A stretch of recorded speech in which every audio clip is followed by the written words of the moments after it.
Katika kaunti ya Nyamira, chama cha Ford Kenya kimeamrisha kampeni zake kuelekea uchaguzi mdogo wa wadi ya Ekerenyo, kikimsukuma huyu mgombea wao wa pekee wa kike ambaye anajulikana kama Margaret Nyanchama.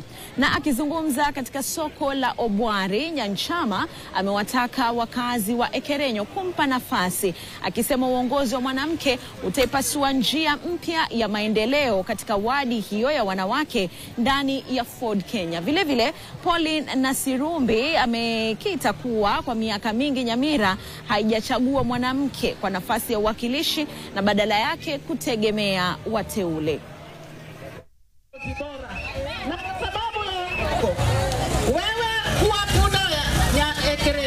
Wamama si wengi vile, wenye wako nominated.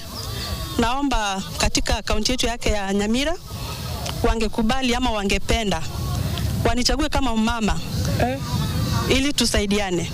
Wamama hawapewi nafasi za uongozi katika maeneo haya.